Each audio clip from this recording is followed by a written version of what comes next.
Assalamualaikum warahmatullahi wabarakatuh. Anak-anakku yang kelas 8, maaf kelas 11 yang saya hormati. Hari ini kita akan membahas tentang adab menggunakan media sosial. Yang dimana adab menggunakan media sosial ini sangat penting untuk kita bahas. Apalagi untuk pembahasan kali ini, Pak Ari hanya untuk pengantar ilmu saja. Karena nanti selebihnya nanti akan kalian lakukan pengertian sendiri apa itu adab menggunakan media sosial. Oleh karena itu, marilah kita berbahas bersama-sama untuk pengantar hari ini. Sebelum itu, ke pengantar, marilah kita ke tujuan pembelajaran. Apa tujuan pembelajaran hari ini? Nah, ini bisa kalian lihat melalui diskusi kelompok dan studi literatur. Kalian bisa menganalisis dan merumuskan pengertian adab menggunakan media sosial secara Islam sebagai wujud cinta Allah Subhanahu wa taala dan Rasulullah dan diri sendiri. Dan yang kedua, melalui analisis kasus autentik, peserta didik dapat menganalisis dan mengevaluasi dasar hukum Islam terkait adab media sosial di dalam Quran Surat Al-Hujurat ayat 12, An-Nur ayat 19, dan Al-Isra ayat 36. Terus yang ketiga, melalui presentasi dan diskusi, peserta dapat menganalisis dampak positif dan negatif penggunaan media sosial terhadap diri, masyarakat, dan bangsa. Dan sikap percaya diri, santun, dan bertanggung jawab menyampaikan gagasan.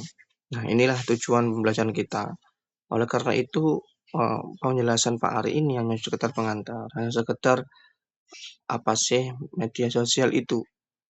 Nah, untuk selebihnya, kalian bisa nanti melalui diskusi, melalui studi analisis, dan presentasi, kalian akan nanti tahu sendiri apa makna media sosial. Nah, media sosial itu tidak terlepas dari kita semuanya, ya kan? Sehingga banyak sekali yang namanya akibat dan dampaknya. Seperti contoh, hoax cepat menyebar. Nah, ini kan mesti ya kita tidak masing lagi dengan hoax, sehingga hoax itu bisa menyebar lewat media sosial. Artinya ada kesalahan-kesalahan, artinya ada ketidaksalahpahaman yang cepat menyebar. Nah, selain itu juga media sosial ada yang namanya komentar kasar dan dianggap itu biasa. Jadi sering kita melihat di media sosial banyak kata-kata kasar dan itu memang dianggap biasa karena memang kita nggak tahu orangnya siapa yang mengatakan, sehingga ucapan-ucapan itu selalu muncul. Apalagi kita lihat di media sosial profil mereka itu tidak muncul atau tidak dikenal, sehingga dia dengan bebasnya berkomentar kasar seperti itu. Apalagi menghujat dan menghina di dalam media sosial. Nah, ini sangat berpengaruh sekali dalam keadaan kita semuanya. Lalu ada lagi dengan konten-konten viral yang tidak peduli dengan dampak. Memang banyak sekali manusia atau kita semuanya sudah yang namanya tidak asing lagi dengan HP. Artinya setiap manusia pasti punya HP. Sehingga itulah yang memunculkan gampang sekali viral di dalam media sosial.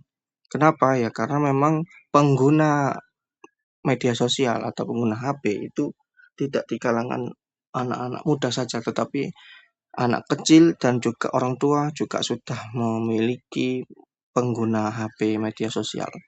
Nah, oleh karena itu mereka hanya orang yang tidak berakal itu mereka hanya mengandalkan viral, bahkan dampaknya itu bernegatif atau tidak manfaat bagi orang lain, yang memberikan contoh-contoh yang buruk. Nah, itu salah satu dampak ketidak adanya adab dalam media sosial.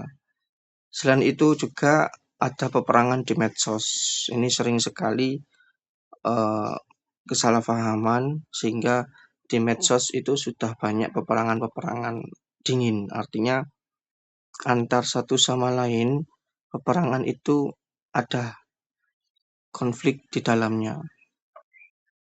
Ya entah itu pembahasan tentang politik, entah itu pembahasan tentang uh, entertainment dan sebagainya kayak gitu. Nah, itu semuanya adalah sikap-sikap negatif atau dampak-dampak negatif yang ada di media sosial. Ini kalau kita biarkan maka kita akan terlalu dalam uh, tidak memahami dalam konteks adab media sosial. Nah, oleh karena itu, apakah itu semuanya boleh dilakukan di media sosial dan itu dibenarkan dalam Islam? Nah, ini menurut kalian gimana? Apakah memang itu semuanya itu boleh dilakukan media sosial dengan bebasnya kalian, ya kan? Dengan haknya kalian, memang benar ada hak dan kewajiban kalian, tetapi apakah memang dibebaskan dan apakah itu sudah sesuai dibenarkan dalam Islam? Islam bagaimana cara mengatur media sosial itu? Nah, kita sebagai Muslim harusnya tahu bagaimana cara bermedia sosial dengan baik. Dan selanjutnya, itu di mana peran adab dalam dunia digital itu ada. Selama ini kalian belum tahu jika Islam juga mengatur adab-adab dalam dunia digital. Ya kan? Karena apa? Ya karena memang Islam sudah jauh diatur dalam Al-Quran itu semuanya sudah jauh melampaui kita semuanya. Oleh karena itu, kita semuanya wajib mentaati dan wajib untuk bisa melaksanakan Al-Quran dengan baik dan benar. Nah, mengapa juga kita itu harus tahu makna media sosial itu sendiri? Ya karena memang kita setidaknya punya 3 poin penting dalam adab atau dalam tata tertib bermedia sosial. Ini khususnya dalam semua orang kalau bisa.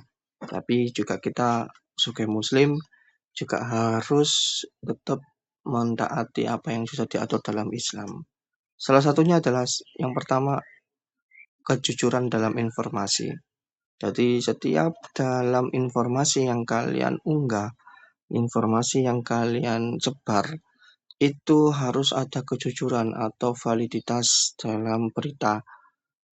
Ya kan, jangan asal nyomot terus kalian tidak bisa melihat informasi itu benar atau tidaknya. Jadi kejujuran informasi sekarang itu harus penting untuk dilakukan.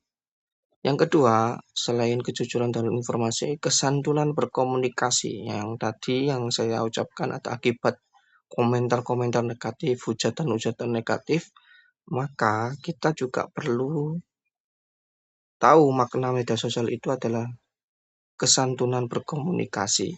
Kita bermedia sosial itu gunanya untuk berkomunikasi dengan baik dengan orang, sehingga dengan adanya media sosial itu sudah memberikan kemudahan dalam berkomunikasi. Nah, oleh karena itu, dengan kemudahan komunikasi itu jangan melampaui batas dengan melakukan upaya-upaya ucapan yang tidak baik.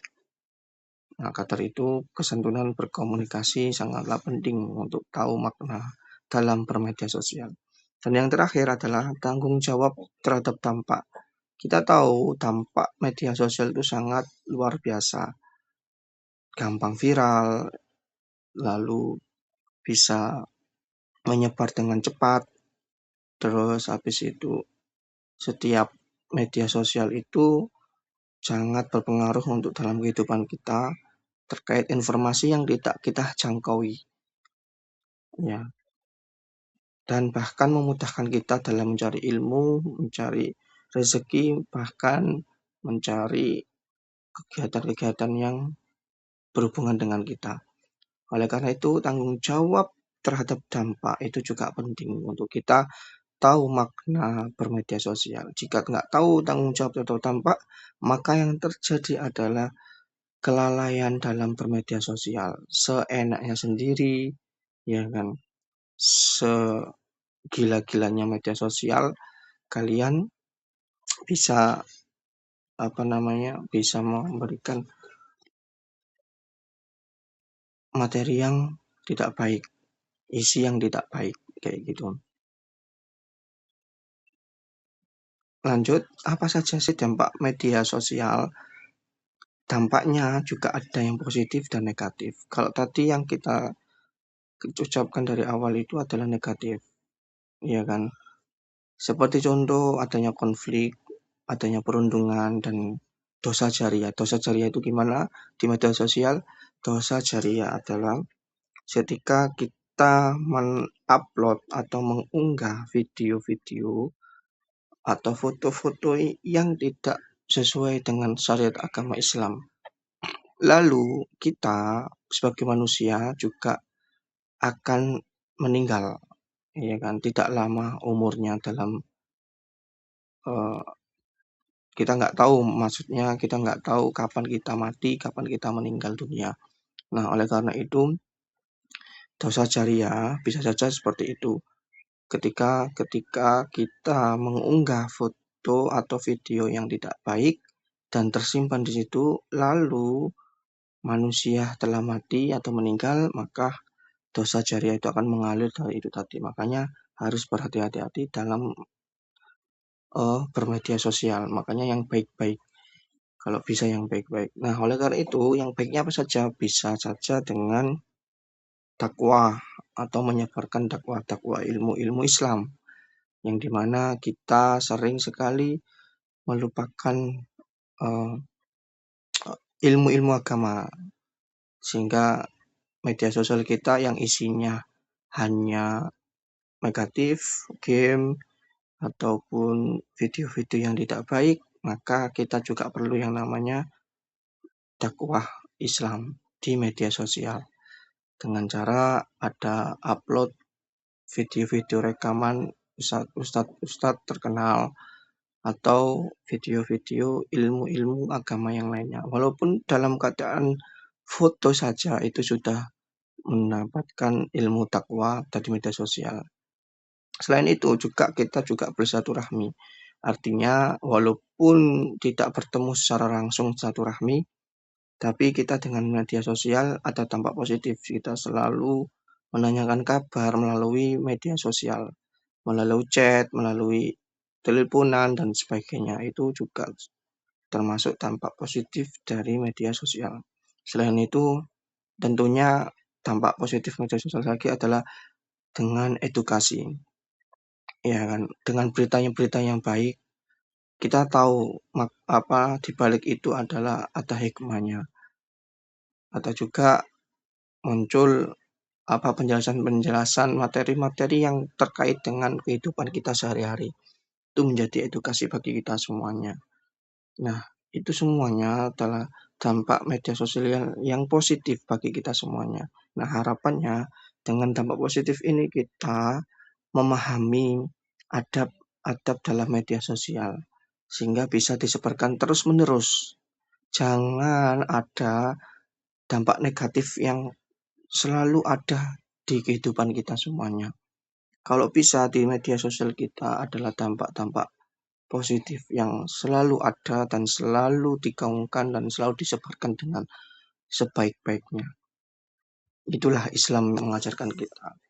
Oleh karena itu, dasar hukum atau dalil dalam media sosial itu ada 3 tadi yang saya sebutkan, yakni Quran Surat Al-Hujurat ayat 12, Quran Surat An-Nur ayat 19, dan juga Quran Surat Al-Isra ayat 36.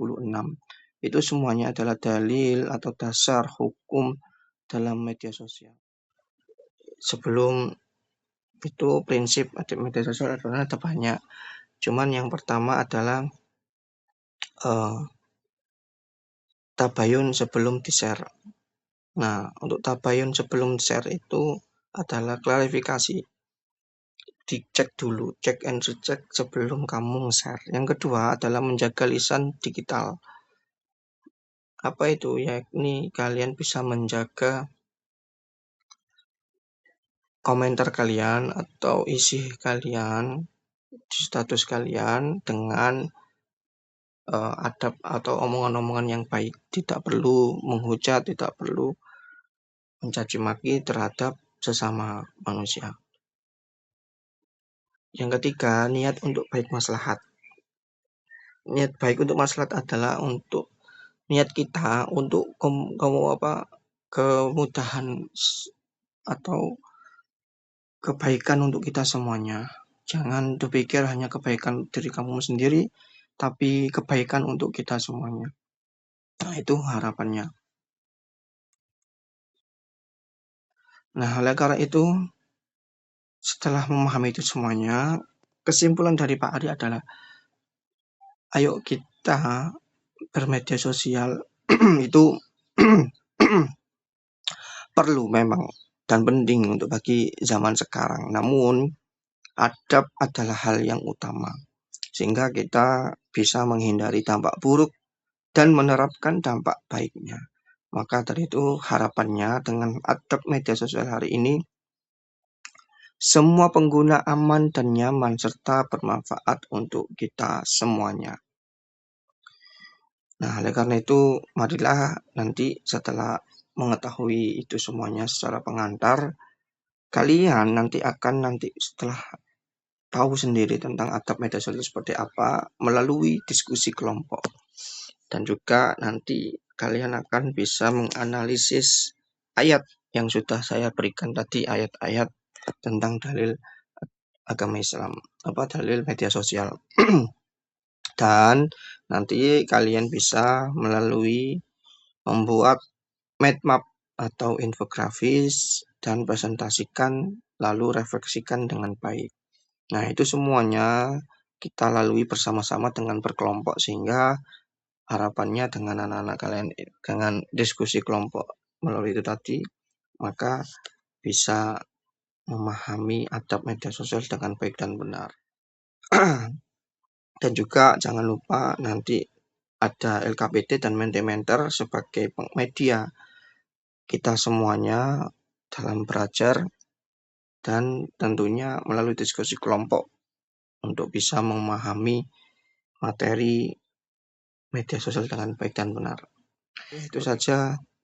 Terima kasih atas perhatiannya, dan juga terima kasih juga telah bermedia dengan bijak. Jika kalian merasa untuk sebelum memahami media ini kalian sudah bijak dalam bermedia, maka saya akui dan saya apresiasi itu semuanya agar menjadi untuk bagi teman-teman lainnya, karena pentingnya media sosial dan pentingnya adab dalam media sosial itu sendiri. Terima kasih saya ucapkan. Kurang lebih mohon maaf. Wabillahi taufiq wal hidayah. Wassalamualaikum warahmatullahi wabarakatuh.